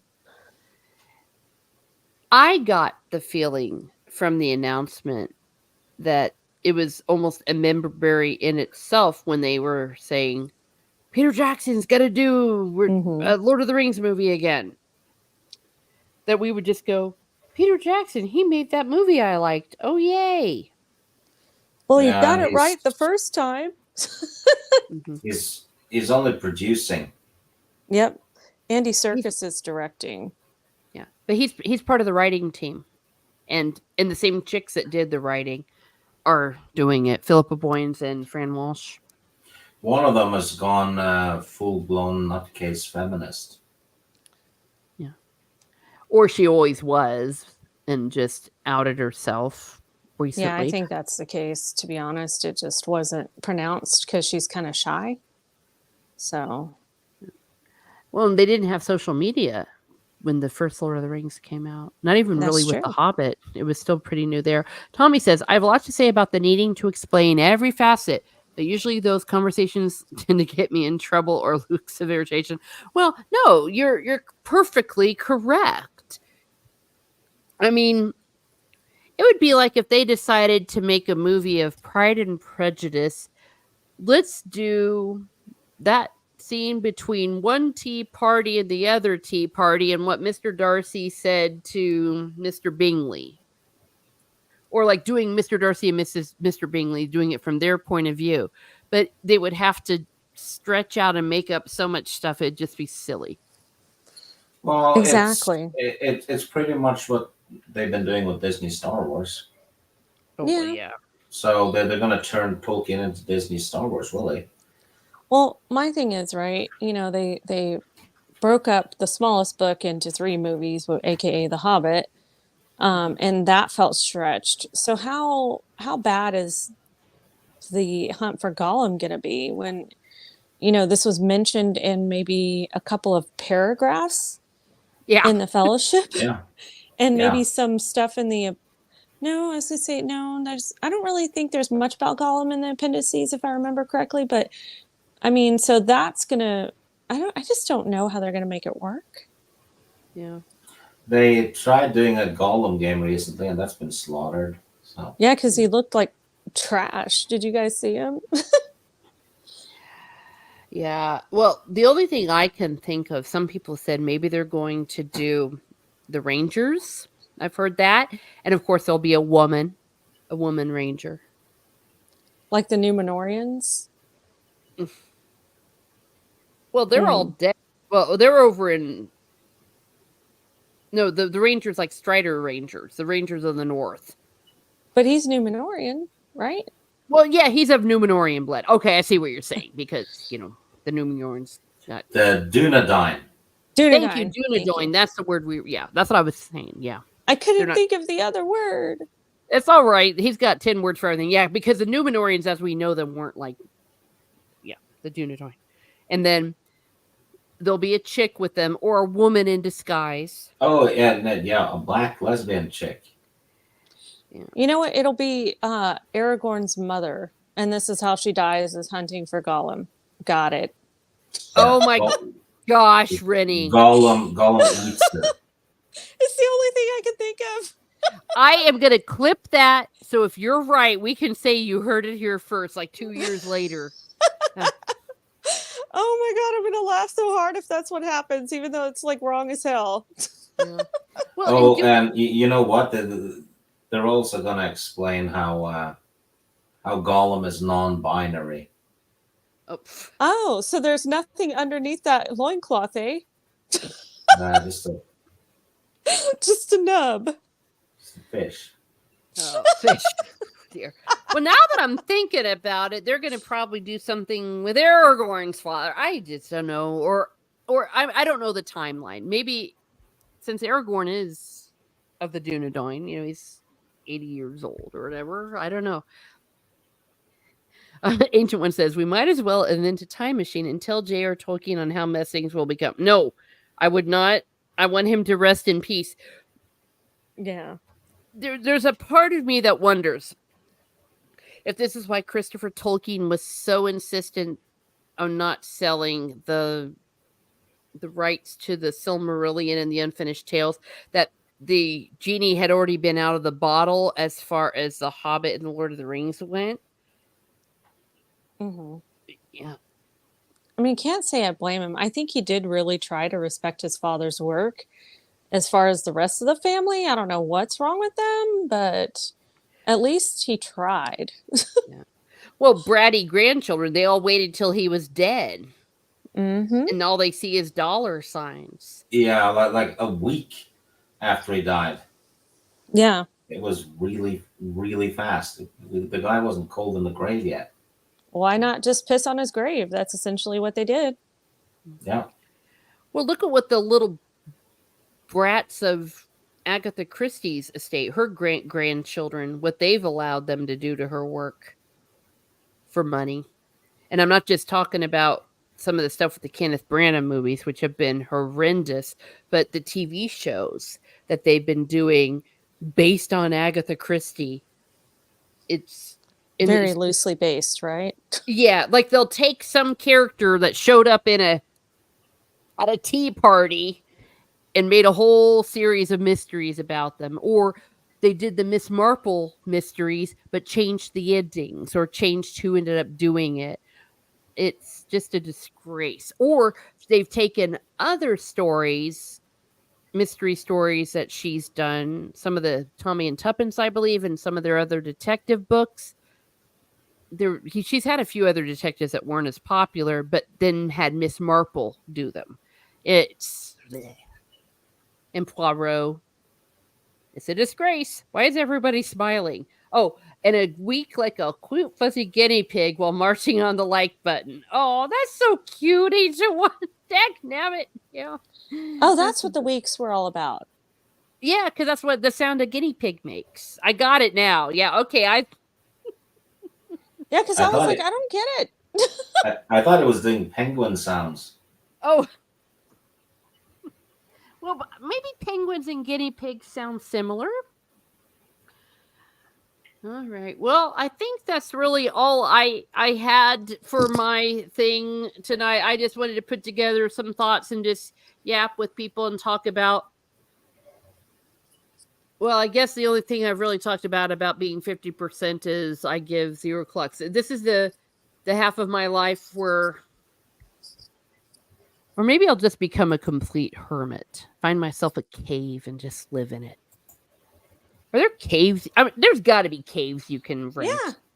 Well, I was going to say there's some caves, I think, near your area, to be honest. Yeah. I wouldn't recommend it. Well, yeah, because they got friggin' bats all over the place. And and it gets pretty steep in there. yeah, I don't do that spelunking and all that. That is not natural. Yeah. No, thank you. Yeah. You need Ancient to one. watch a movie called The Descent. Nope. You'll never go in the cave if that's the case. Oh, I was about ready to say, I got claustrophobic just thinking about that.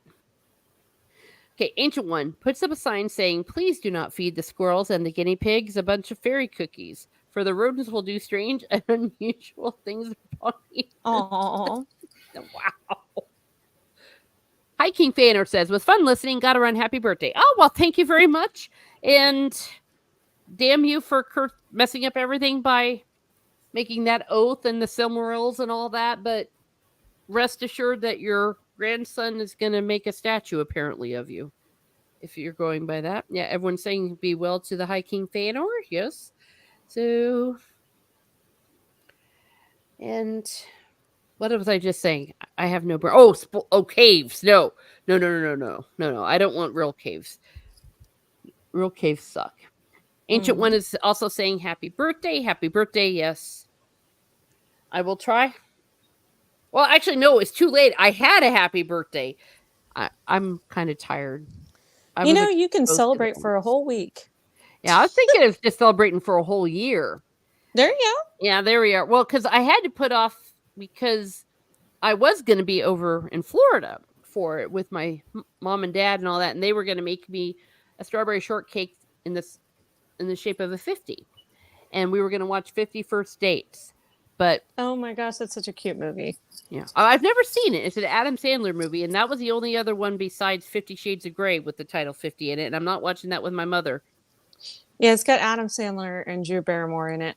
Mm-hmm. Drew Barrymore is highly annoying right now, but I still like Adam Sandler. So yeah, she's such an idiot. But I digress. Alrighty, so we're going to go ahead and wrap up this party. Well, thank you, Rennie and Stieg, for keeping me company as always. It's always fun for us all to get together and yap. We had Tommy, yay, Tommy. We had Ancient One. We had High King Feanor. We had, who else? Hound 3000. Thank you for being here. We had Salty Traveling Sea. Amanda Pizzolato. Oh, gosh, we had a lot of people popping in and saying hi. I think I got everybody. If I missed anyone, please. I apologize. Oh, Shane Nolan, of course. Shane Nolan, and thank you for the super chat. Is there anyone else? Corey Cochran and Taylor Swift showed up. So, AKA Matt G, I believe. Yes. I thought when you said hi to Matt G and I didn't see him, I thought I'd blocked him accidentally, and it turned out he had just changed his name. We had Stephen Ransom and Sean Sue. Yes, we did. Steve Kenobi, of course, and Rennie L. You've been with me the whole time. Thank you very much. And anyone else that will be coming in to watch on the replay, please thank you for being here. Give a like, share, and subscribe. Tommy says, be careful when in Florida. Rumor has a certain uncouth guinea pig lives down there. Well, you also got gators, too. Well, the area where I am, it's pretty wild anyways. They got crazy people in Florida. Sounds good, says Amanda Pizzolatto. Thank you. Happy birthday again. Well, thank you. And thank you for keeping me company. Have a great day, everyone. Have a great day. And be certain to enjoy either the first 50 years of your life or the second.